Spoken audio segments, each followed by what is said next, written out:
dagi lu pakyuke sundan dagi nga pakyuke tukdan dagi yin henyerme chiktu jingi lu makyuke kudan dagi lu makyuke sundan dagi nga makyuke tukdan dagi yin henyerme chiktu jingi lu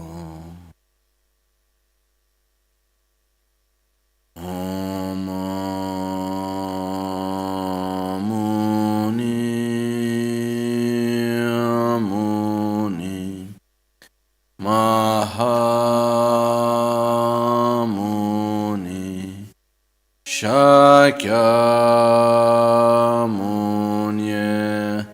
Soha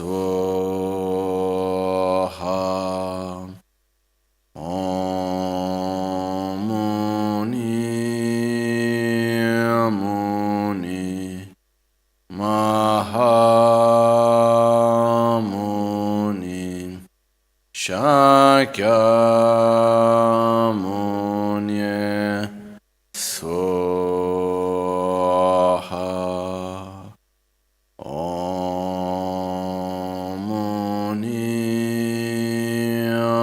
Muni Mahamuni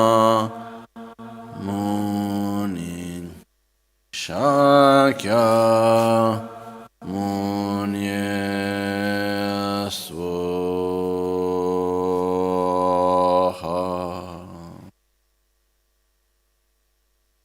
Sangye chedan sogi chonamla chanchu pardo dani kyapsu chin dagi chinso gibe sonamgi rola penchira sangye drupareshu Sangye chedan sogi chonamla chanchu pardo dani kyapsu chi dagi chinso gibe sonamgi Drola pinchra sangye drupareshu Sangye chedan sogi chonamla chanchu pardo dani kyapsu chi dagi chinso gibe sonamgi Drola pinchra sangye drupareshu. In the Buddha, Dharma and Sangha, I take refuge unto enlightenment. To the practice of generosity and the other perfections, may I attain Buddhahood for the benefit of all sentient beings.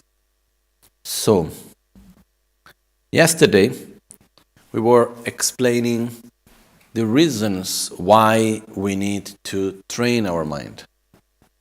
Yesterday we were looking at the fact that what we most want is actually to be happy. And very selfishly speaking, which means thinking truly about our own benefit and well-being. What we want is to be happy, and we do so many things for that. But where do we truly put our energy? That's a very important question that we need to put to ourselves. Because when we talk here about mind training, as we saw yesterday, and it's about training ourselves in the development of wisdom and love, it's not something that we can do like, okay, 1 hour a day, wonderful, but it's not enough. It's not something that we do sometimes a little bit, sometimes not. Actually, when we talk about putting our energy in this training, it's something that must come as our main priority in life. That's the only way how it can truly happen. And we put a lot of energy in our life. Since when we wake up, until we wake up, basically. 24 hours, we're always putting energy in things. But where do we put energy? That's the priorities that we give to our life, no? So this is very important for us to look to ourselves, understand where are we putting our own energy, and what would actually be the best for us to put our own energy. This is a very important point, no? It's like Shantideva in the Bodhisattva Charyavatara, when he says, the verse says something like that. What is it more important for you? What is it more important for you? Your own inner peace or what other people think about you? what would we say? Our inner peace is more important. So why do you lose your inner peace when someone criticizes you?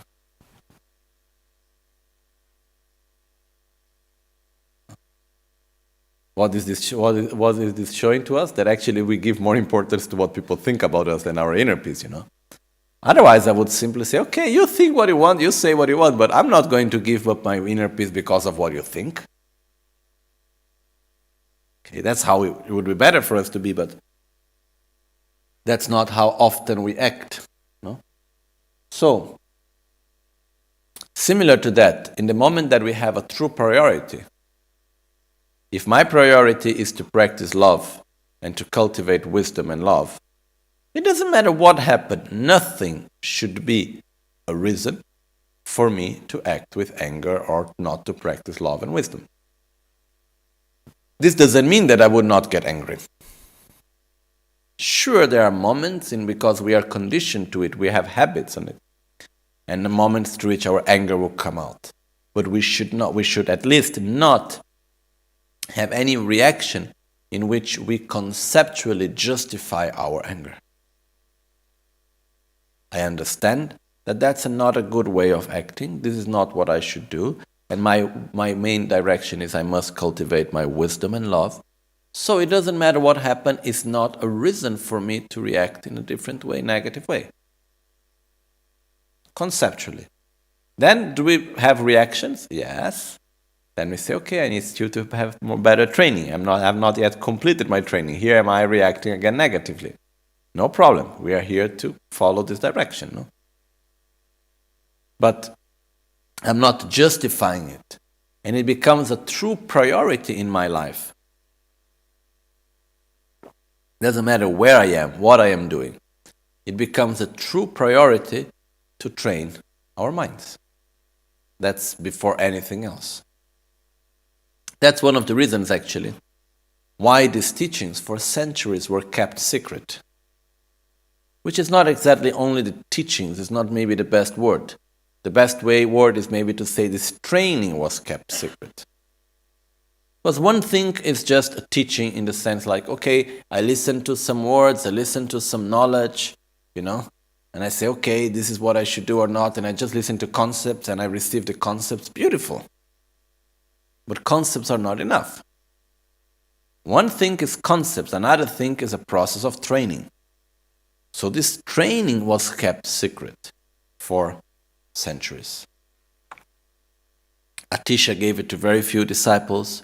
Dromtompa did the same. And like this it went on. Until one day that there were the masters before Geshe Chekawa, they talked about the mind training. But they didn't make it truly open. It was like, they had few texts on mind training which were public, but they were not complete with all the parts being put in a very open way. They were not so clear as the text from Geshe Chekawa. So actually everything is there, but you must have the right explanation, otherwise you don't get the meaning. So Geshe Chekawa, he opened it more clearly later. Geshe Chekawa, he was born in the year 1101, and when he was about his 24, in the year 1123, he was going to Lhasa. And on his way to Lhasa, because he got the text of the 8 verses mind training. The 8 verses of mind training, and he got completely touched by this text. And so he went to Lhasa because he wanted to meet the master who wrote the text, which was Geshe Lanin Tampa. But when he was arriving in Lhasa, he just received the news that Geshe Lanin Tampa had just passed away. So anyhow, he continued his journey to Lhasa, and when he arrived in Lhasa, he was going to look for a master that could teach him the mind training, guide him through this mind training. And finally he chose Geshe Sharawa, which was a master that was disciple of the same master of Geshe Lanin Tampa. So he went to this master, and he stayed for 2 years receiving all the teachings that Geshe Sharawa was giving.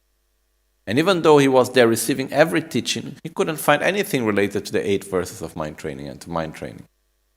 So after 2 years, Geshe Lanitampa was making circumambulation around one stupa. Geshe Chekawa went there. He took one part of his cloth and he put on the floor. And he laid on the floor and he said, "Please, Great Master, would you have a seat in order to grant me the honor of answering me a question?" So he said yes. At that point, Geshe Lanitampa sat, and Geshe Chekawa came, did 3 prostrations, make an offering, and recited the 8 verses mind training. And so on. So as he recited the 8 verses of mind training, he asked, "I have been into these 2 years of teachings, I have not heard anything which refers to this mind training. Why is it that I didn't understand? Is it because the teachings actually don't exist, or is it because they are not valid?" And in this point, Geshe Lanitampa, he answered and he says, "Not only these teachings exist, they are profoundly deep and valid. The reason why you have not listened anything in relation to these teachings and this mind training in these 2 years you have been here is because those that come to listen to my teachings are not mature enough to receive these teachings. That's why you have not listened anything about it." So he asked, "What do I need in order to be able to listen, to receive this training?" And he asked that what you need, the basic condition that you need in order to receive the training on mind training, is the total determination to put in practice what is taught. Not to keep it just as some ideological, ideal, intellectual idea. I must love all sentient beings, I must do this or I must do that. Not just an intellectual idea. The basic quality that you need in order to practice Lojong is the full determination to practice it without any excuse. Full-time job. Not half an hour every day. No, full-time. So, the teachings of Lojong, they are simple. They are easy to understand. They don't need 25 years of study. It's mind training. One part is a little bit more deep and difficult, but most of it is very simple. One part is a bit more difficult, which refers to emptiness. The rest is much more simple. And the fact is that, which the training on love is more simple, the training on wisdom is more difficult, but both of them are there. And the point is that these very simple teachings, they become only very precious and deep in the moment that they are put into practice. Otherwise, they are just some simple words. So, these teachings were not given for those that were not ready to put them into practice for a long time. Then Geshe Chekawa, he wrote them down, because he stayed together with Geshe Rawa for 20 years receiving his teachings after that.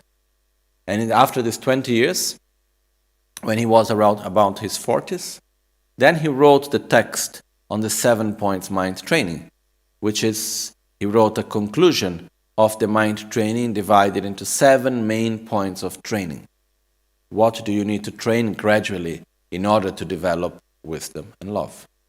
Okay, so we are very lucky that not only we have received these teachings that these great masters gave these teachings, but that we can access this training through an uninterrupted lineage.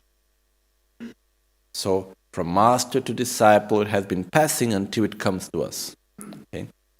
So we have this more or less 10 days of teachings, including today, because one day we have Long Life Puja on the 7th. But the idea is that we go through the 7 points of the mind training, not only as a text that we need to learn and to study, but mainly as an actual process of training. So we are going to go through understanding what is the training, how we need to do it. It's a life training. It's not a training for 1 month or 1 year. It's something for us to train in our whole. It's a life training, really. So it's possible to conclude it before we die, but normally it takes a lifetime. It's not something, okay, a few years or a few months. It's a really lifetime training. And so we would like just try to understand better what is this training, how it is, and so on, going for each one of the steps. So there are 7 steps. So we understand which are the 7 points, not exactly 7 steps, because they don't go one after the other necessarily. But there are 7 points of the mind training. Okay? And we have different texts here, which I prepared. And hopefully we can go through all of them, I'm not sure. But we will divide the 7 points, and then we take a little bit from each one of them. Okay. So, as we start, my wish would be we have more or less 10 days together to see the mind training. And the mind training is divided into 7 points. So my idea is that we take each one of the 7 points and we go through each one of them gradually, using references of these 4 texts that we have here, okay? So we could add a 5th text in the very beginning of it, which is a text written by the Guru of Atisha Dharmarakshita, which is called the Will of Sharp Weapons. But for technical reasons, it's not in this booklet yet. In the future, it will be also here, okay? And so we go to page 39, where we have the 7-point mind training. And first we see which are the 7 points that we need to train ourselves. Remember, not 7 points that of understanding the text. 7 points that we need to train ourselves, okay? So, again, this is a life training. It's not a training for 1 year or 2 years, okay? So which are the 7 points that we need to train ourselves? The 7 points of the mind training. First one is, first, train in the preliminaries.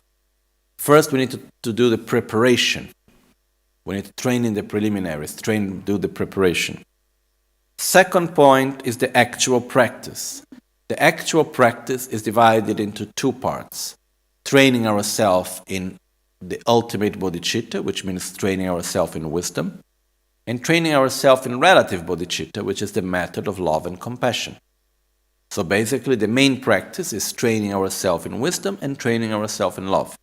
It's divided into 2. Okay? This is the longest part, is the second point. First and second point, actually. Then the third point is transforming adverse circumstances into the path to enlightenment. So the third point is, how do we transform difficult moments?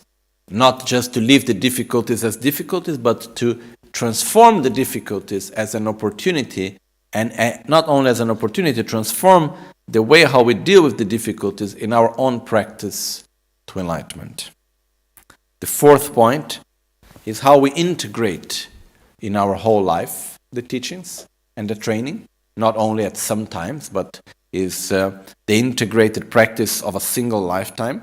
So we need to integrate in our whole life the practice. The fifth point is, how do we know how much we have developed in our training? So it's called the measure of having trained the mind. How do I know? I need to check if my training is going well or not. So this is the fifth point, how we check how our mind is being trained.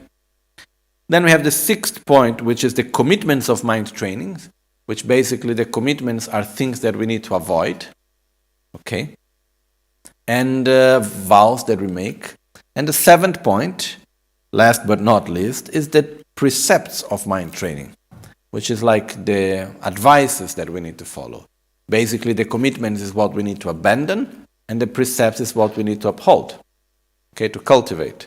So basically, which is like, okay, if we really want to train our mind, if we really want to follow this training, you must keep these vows, and you must follow these advices. Okay? So these are the 7 points. So we have the preliminaries, train in the preliminaries, which means preparation. The actual practice, train in wisdom, train in love, absolute bodhicitta, relative bodhicitta. Then we have transform the adverse circumstances into the path to enlightenment, the integrated practice of a single lifetime, a measure of having trained the mind, the commitments of mind training, and the precepts of mind training. Okay, these are the 7 points. So we start with the first one. As we see, the first point says, Tambungundro talalap. First, train the preliminaries. So what are the preliminaries? The preliminaries are not just prayers, like we normally do the preliminary prayers, no? Actually, the preliminary prayers are directly connected to the preliminaries. They are prayers to help us to develop the preliminaries.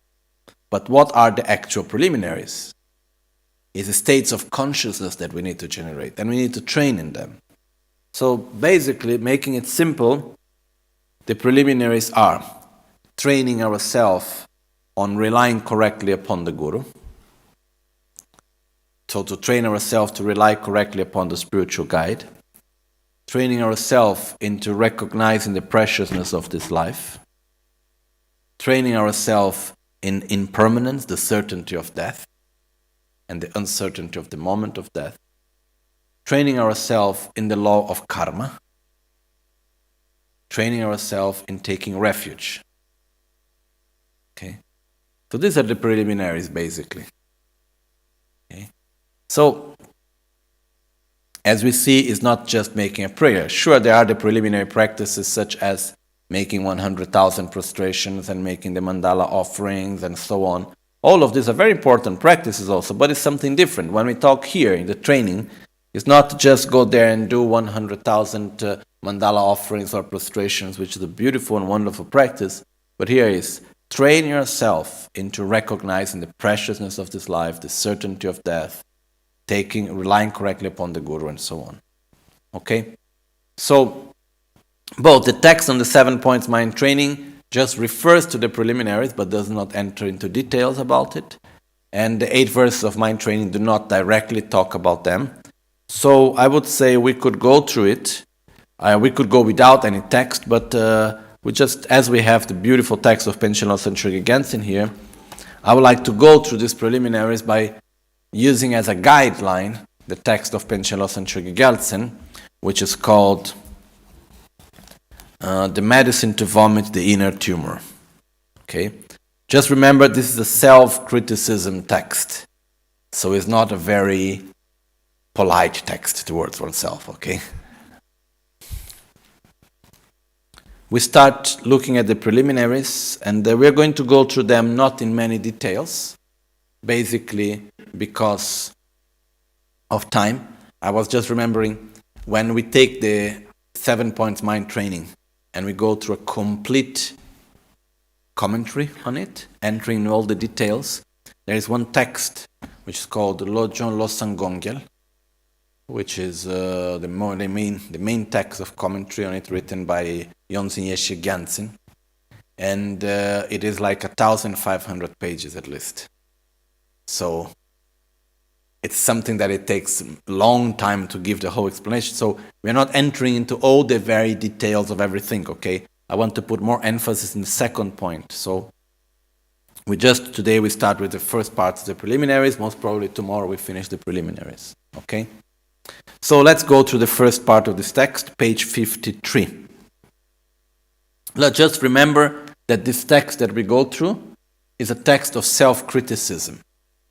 It's maybe the only text that I know of self-criticism written in this way. So we need to be careful when we read it, not to read it through our own, let's say, more Western mentality of blame and feeling of guilt, because in the Tibetan, there is not even the word for guilt in Tibetan. So there is a complete different idea which related to guilt. Here the point is recognizing what is the wrong behavior and recognizing what is the correct attitude in order for us to follow the correct attitude. Basically, that's it. There is no sense of, guilt, how bad I am, what I have done. There is not that attitude. It's the attitude of recognizing our faults in order to change them. That's basically what it is. So it says, Namo Guru Manju Gokaya, Jikne Wanjo, Shenyen Tsusone Kare Trodi, Temba Gezepa Karenya, Menjezon Tamjeken, Drove Gombola, Meshavladu. Chenju Trevo Namla Tujesi, Loga Chola Chopra Jingi Lob. Namo Guru Manju Gokaya, I prostrate to Guru Manjushri. You, Lokeshvara, the Lord of the world, which means the emanation of the compassion of all Buddhas, who takes the form of a spiritual friend. Spiritual friend means the spiritual guide is the Guru. And it's interesting because the word spiritual friend in Sanskrit is Kalyana Mitra. Mitra means friend. Okay, friend actually is coming. I don't know the etymology of the word friend in English, but in Sanskrit, the word friend is Mitra, which comes from the word Maitri, which means love. So basically, friend is the one that loves us. That's a friend. Okay, and it's actually so important to have definitions because it's amazing, how we use so many words. You are my friend, not my friend, friend. But sometimes if we ask, what is a friend? What's the definition? It's not so easy sometimes. So, very simple. Friend is the one who loves us. Mitra comes from Maitri. Maitri means love. Mitra, the one that loves us. Okay? So basically, we have our spiritual friend. So here is saying, Buddhas, the Buddha of compassion, Avalokiteshvara, you manifested yourself to me through the appearance of my own spiritual guide, my own spiritual friend, my own virtuous friend. Makes the doctrine, you, Lokeshvara, the Lord of the world, who takes the form of a spiritual friend and makes the doctrine, Buddha's teachings, flourish in this area of the snowy mountain, which means you make the Dharma flourish here in Tibet. You, Venerable, are incomparable in kindness and all-knowing, which means you have realized completely love, compassion, which means here kindness, and all-knowing, which is wisdom. At your feet, Guru, protector of migrating beings, I bow down. With your compassion, please look upon us, our idiot followers. Bless our minds to be directed towards the Dharma. So these two verses should go together with the first verse. And basically when we say you are the protector of migrating beings means you protect us from suffering by teaching us the Dharma. And at the same time it brings us the aspect of saying, look, please take good care of us because we are just, here is used the word dribo in Tibetan. It means what's translated as idiot or stupid, which means I don't know much, I by myself, I'm here. If you just leave me alone. There is in the self-healing number 3, there is one prayer that Rinpoche wrote. I think also self-healing number 2 is say, Oh Guru Buddha, please bless me who, what I'm really doing, I really don't know. What I'm actually doing, I really don't know. This is the same meaning. You say, look, here I am. I'm a stupid guy. I really don't know what I'm doing. So please take care of me. Please guide me correctly. And so this is just the first praise to the Guru. Then all the other verses refer to the Guru in front. And the first then now starts with the preliminaries, and which is divided into 2 parts, which is called the small scope and the medium scope. These are part of the preliminaries. Then the great scope is already part of the actual mind training of the second point, which is the actual mind training, okay? We're not going to go into many details, but we just go through it as it says. First part of the preliminaries, it is just inducing ourselves to practice the Dharma when it says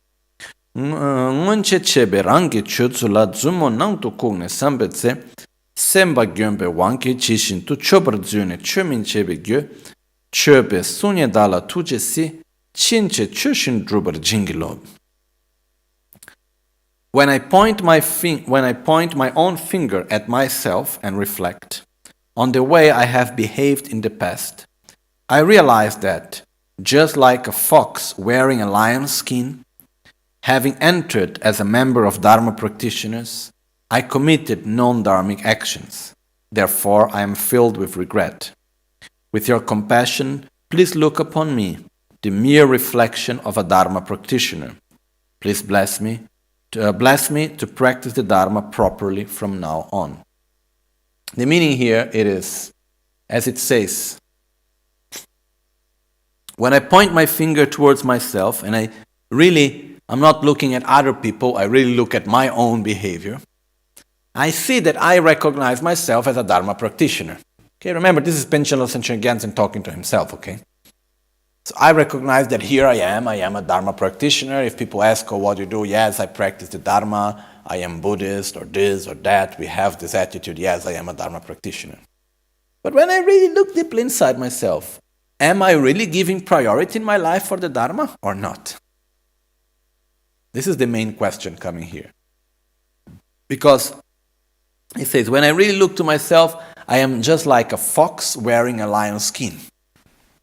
This is a Tibetan example. There is another Tibetan example which means a fox wearing a sheep skin. When you say a fox wearing a sheep skin, it means someone with a bad motivation that manifests oneself in a good aspect. Because the sheep is very peaceful and the fox wants to kill the sheep. So the fox with the sheep skin means the motivation is not good, but the action, the appearance is like a good appearance, positive appearance. So in this case, a different example, which means a fox wearing a lion's skin. The fox is not as brave as the lion. And the fox doesn't have all the strength of the lion. But the fox comes, put the lion skin and say, look how strong I am, I am, you be careful with me. But actually, truly, it's not like that. So this is another Tibetan metaphor to say when someone shows up qualities that actually they truly don't have somehow.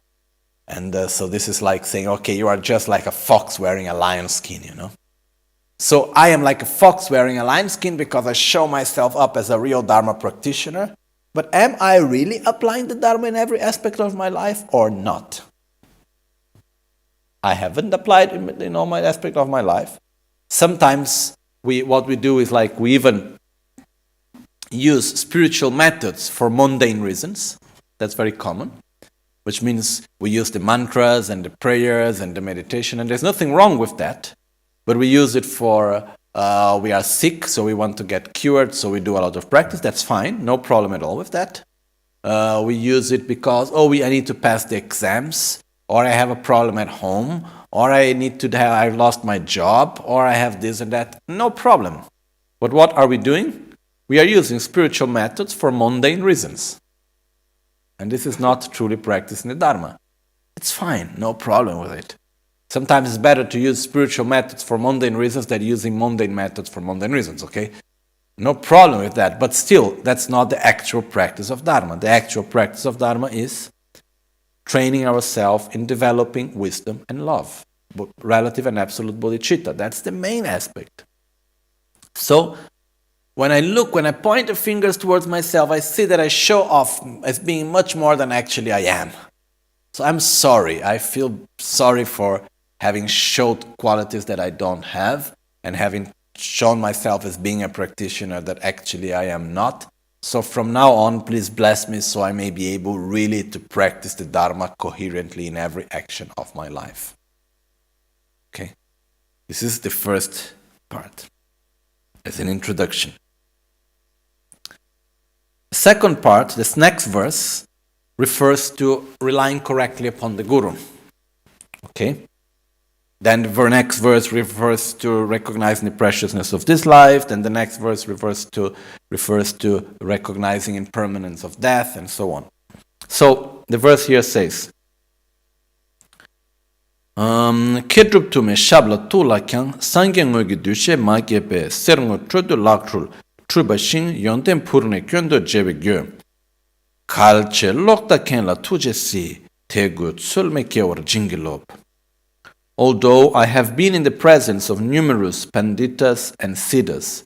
Panditas means persons of great knowledge, scholars, and siddhas means realized beings, people that have realized love and wisdom and know the Dharma in general. Okay, so even though I have been in the presence, I have received teachings, I have received the blessings and the empowerments. I have been in the presence, I have been guided by numerous panditas and siddhas. I have not developed the recognition of them as real Buddhas. I don't see them as real Buddhas deeply. Therefore, I have ignored their qualities and instead laid faults upon them, like dragging gold and silver around as if a piece of tattered robe. Thus I am filled with regret. This is another metaphor. In this text, Panchen Lobsang Chokyi Gyaltsen uses, in every verse there is a different metaphor. And the metaphor that he's using here is that in Tibet, they used to have on the donkeys and on the horses, on the saddle, they would put some pieces of old cloth that they would go, as they would go walking, they would go through touching the ground. And you would put the most old piece of cloth and like useless things there. It's like, to make looks like something like beautiful, but you would not put something precious because it's going to go all the day touching the dirty floor all the time, no? So the example, this is another metaphor in Tibetan, when it says, when you have something precious and you don't treat it as something precious, means you are using gold, silver and gold, just to put there hanging on the saddle of the horse touching the ground. So instead of you giving the right, you're giving the wrong use for something precious, no? Not giving the right value for something very precious that you have. So, it says, because I am not able to see my gurus as a Buddha, what happened to it? I do not recognize their qualities, and instead I point on them faults. I laid faults upon them. And I do this just as dragging gold and silver around as if a piece of tattered rope. And thus I am filled with regret. With your compassion, please look upon me, the unfortunate one with a wrong view. Bless me to effortlessly develop faith and respect towards them. Okay. So once again, I like always to remember, we should not read this text with the sense of guilt. It's just remembering what is the wrong attitude, what is the right attitude in order to direct our mind correctly. So here, what is bringing to us, without going in many details, briefly it says, we must connect to the qualities, generally speaking, of everyone. And especially when it regards the spiritual guides, the guru, we should really connect to the qualities most of all. But this is not only to the guru, it's generally speaking in our life. In every relation we have, it's important for us to connect to the qualities and not stay looking for the faults. No? And one aspect, following a little bit the style of Panchen Lobsang Chokyi Gyaltsen in this text of criticism, of self-criticism, what we do sometimes, which is quite strong actually, is that first of all, we generate an idealized image of the other. Okay? So I put you on a big throne, and I put you on an important position. It doesn't matter if you are my friend, if you are whatever, okay? I make a very idealized image of what you are, beautiful. And then the crazy thing is that at the same time that we make a very idealized image, and we put the other one in that important position, at the same time we go to look for ways to take the person out of that position. I don't know if it's so clear that. Which means I have an idealized image of you, and at the same time I'm going to look for faults in you to say you are not worthy of this position I gave to you. And sometimes even worse, I know you, I create an idealized image of what you are, and then after I find a way to show that you are not what you are supposed to be, and I have been, how to say in English? Tradito. Not disappointed, but betrayed. I have been betrayed by you because I have given you this image and you are not what you are supposed to be, so I feel betrayed somehow. Okay? This we do in so many ways, in so many aspects. So this is an attitude that we should not do. We need to be careful in this. Instead, in the moment that we relate to the qualities, and this doesn't mean that we close our eyes to all the defects and we don't see them. It means we choose to relate with the qualities. Because if we make an idealized image, but then we always connect to the positive aspect and we think that is wonderful, okay, it's not that bad. Because finally we are going to relate to the qualities. But if we make an idealized image and then after we try to find a way, or somehow it comes out that the person, it does not fit in the idealized image we have perfectly, instead of understanding that I made an image that is incoherent, we blame the other person for not fitting in the image we gave. Okay, we do this with father, we do this with mother, we do this with friends, we do this with children, husband, wife, and we do this with guru. We do this everywhere. Okay? So, the problem is that who is the one that loses the most in this attitude? Ourselves. Because in the end, it's like The person can have 10 qualities, but because there is one fault that I find out, that it does not fit in the idealized image I have, forget. All the rest is useless because I found that fault. This critic's mind, it's harmful for our own selves. I have gone through my own process of this. I remember one time with one of my teachers, there was a situation in which I felt completely upset. Why he's doing this? Why he's acting in that way? In India it happened. It was quite disturbing in a moment. And then afterwards, I looked at my own process. It was very positive for me finally to see my own process. And I was seeing how much, because of one thing that I do not understand or I do not agree or I see as a fault, I project that defect. I see all the rest as useless. This is an attitude that we have very often. So, as Panchen Lobsang Chokyi Gyaltsen said, I have ignored the qualities and instead laid faults upon them. So please bless me to effortlessly develop faith and respect towards them.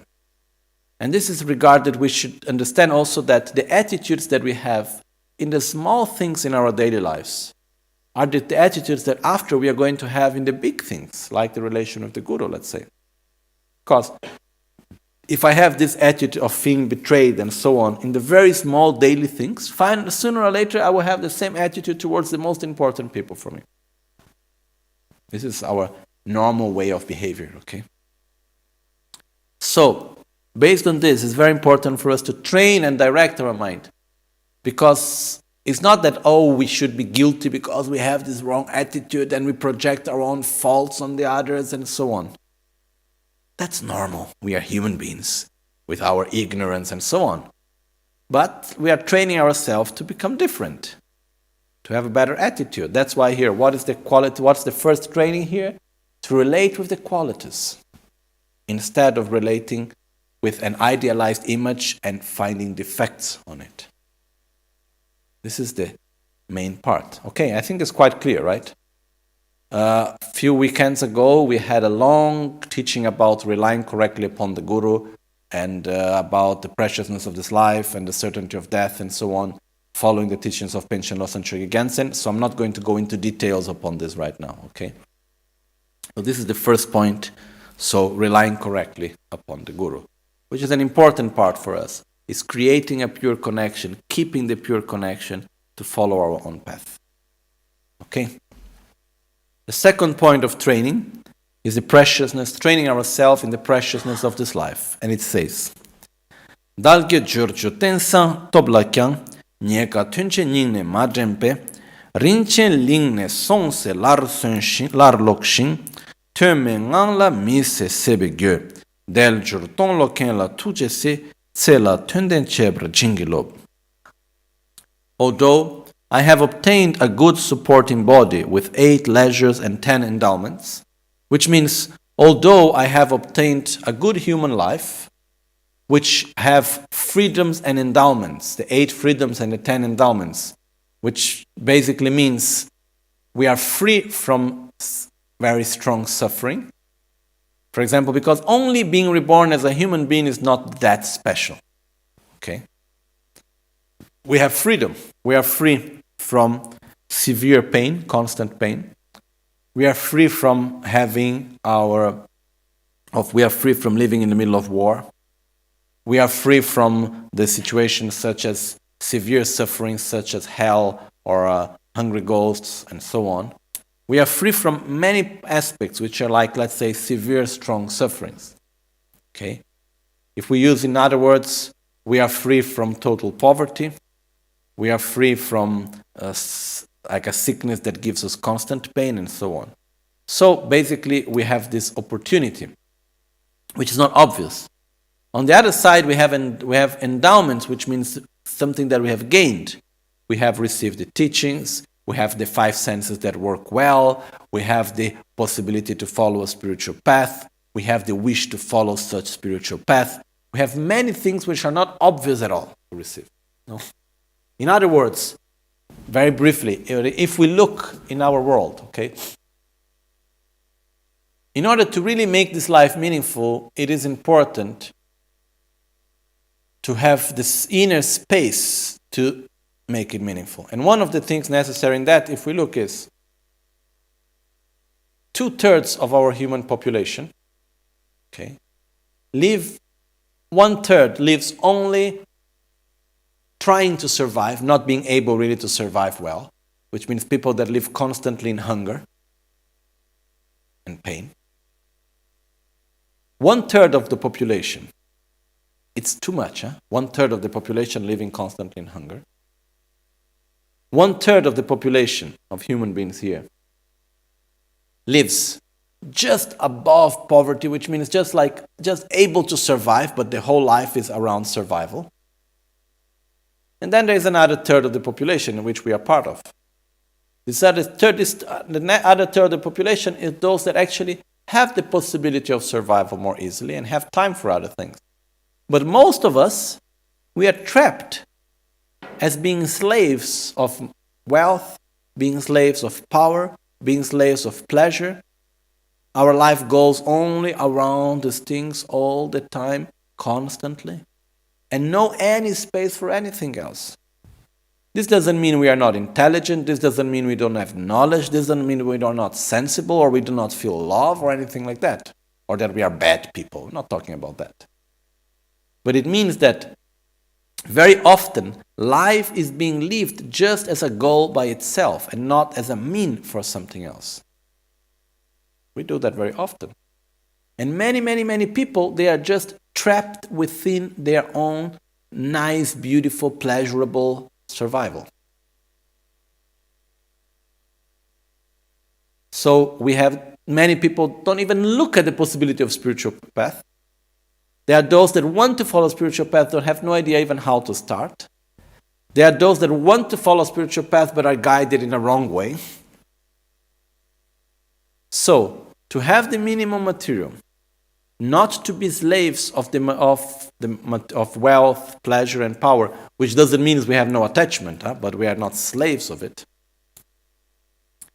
Wishing to follow spiritual path, having someone that guides us correctly, and having the determination to follow such a path correctly, not so many people have this opportunity.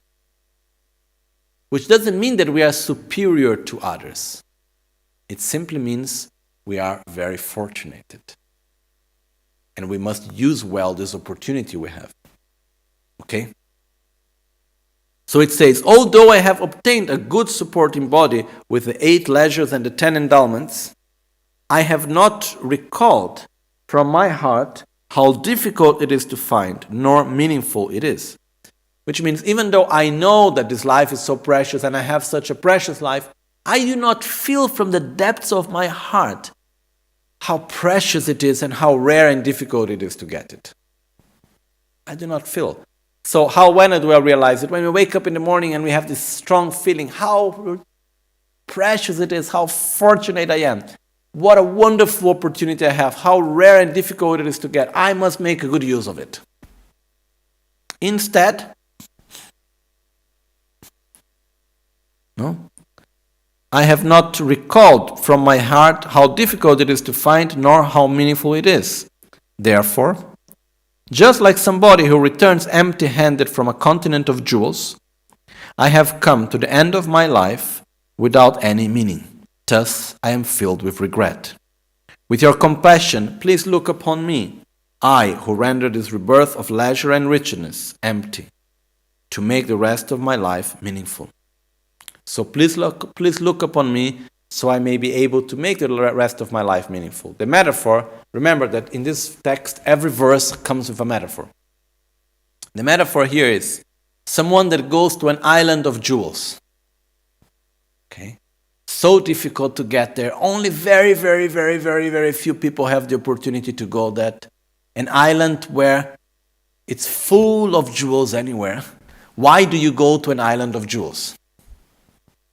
Just one small question. Are the jewels so precious in the island of jewels? If you have nothing that you can buy with them? No. So you need to take the jewels out of the island of jewels. You take them to the place where there are not so many jewels, and there they become very precious because you can exchange that for food or whatever, okay? But why would you go to the island of jewels? Just to look at the jewels? Maybe.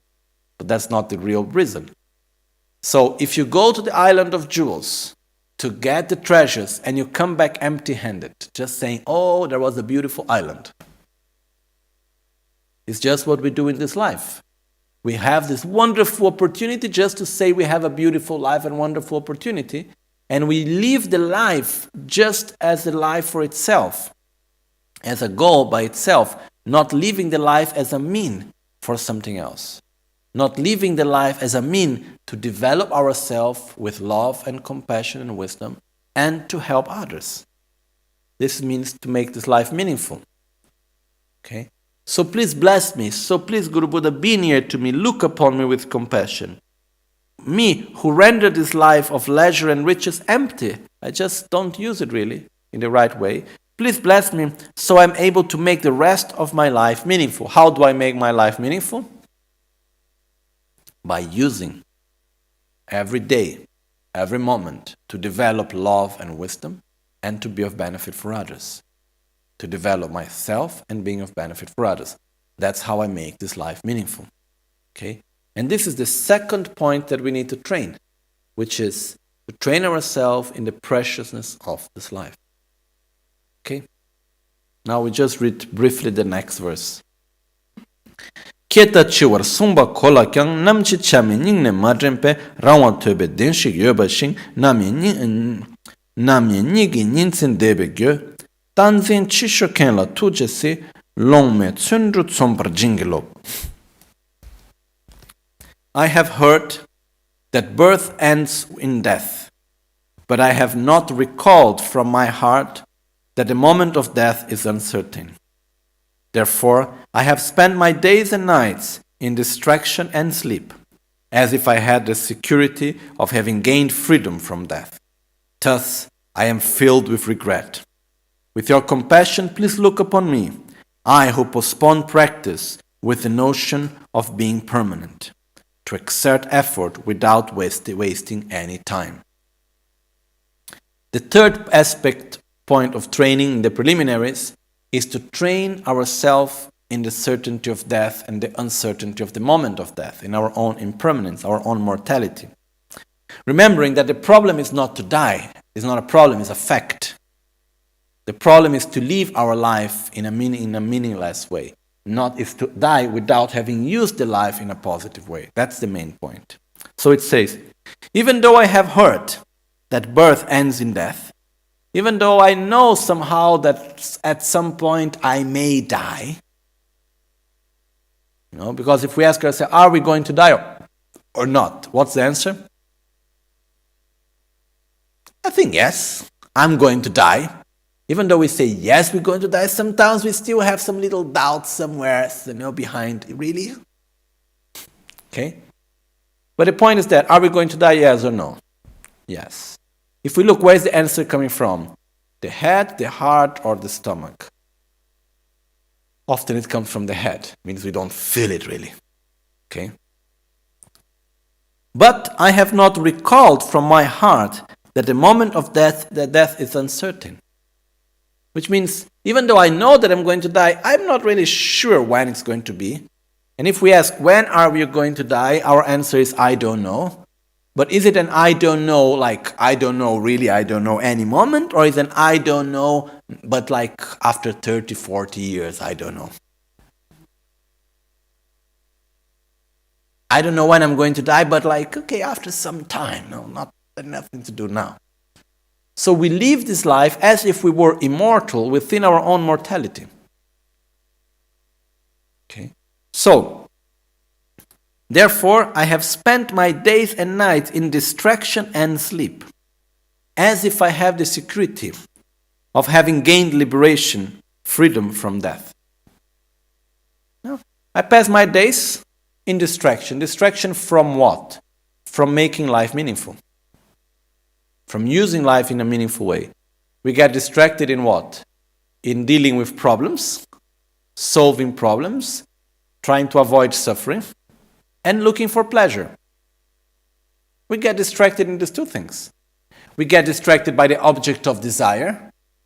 When we have the object of desire, we are distracted by enjoying the object of desire. When we don't have the object of desire, we are distracted because we want the object of desire. and we don't have it. But we pass our life when we are awake in distraction. We are distracted with desire, we are distracted with anger, we are distracted basically looking for pleasure and avoiding suffering. And distracted from what? From using the life as a means of developing oneself and helping others. Sometimes we do it also, but most of the times we are distracted. And during night time, we sleep. So what happened with life? Hopefully we sleep at night. But what happened in life? It goes fast, quickly. So as it says, I live as if I had the security that I would never need to die. And I'm full of regret from that. I am sorry with myself that I have lived up to now as if I would live forever, when actually I can die at any moment. So by having this attitude of thinking that I can live forever, what's the problem? I'm not using my life in a meaningful way.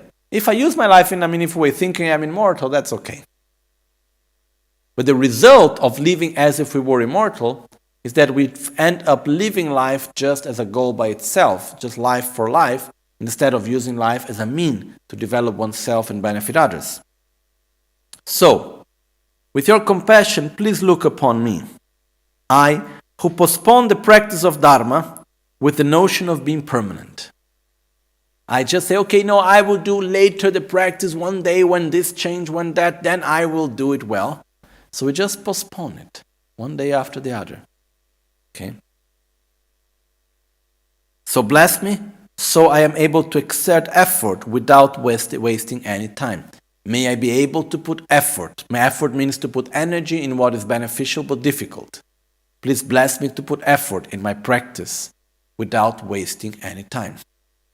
Remember, there is nothing wrong in dying. The problem is to live our life in a meaningless way. To waste our precious life. That's the real problem, okay? So, I think it's quite clear. The third point of training, when do we realize the third? When we complete the third training, when we think about death and we feel goose pigs coming, and then we feel something from our belly, and then we say, I'm going to die. I must do something useful with my life. That's when we realize the certainty of death. Okay? We don't need to suffer because of the certainty of death, out of fear of death. The fear is not the fear of dying, it's the fear of not using life in a positive way. Okay? I think it's quite clear, right? So, this is the third part of the preliminaries. Okay? So, we will conclude here for now. The next part is about karma. Okay? Then, recognizing this samsara,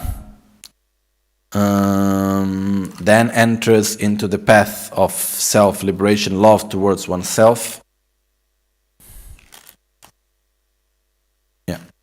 And taking refuge also, I think, there. Okay? So we stop here and make the dedication, then tomorrow we'll continue.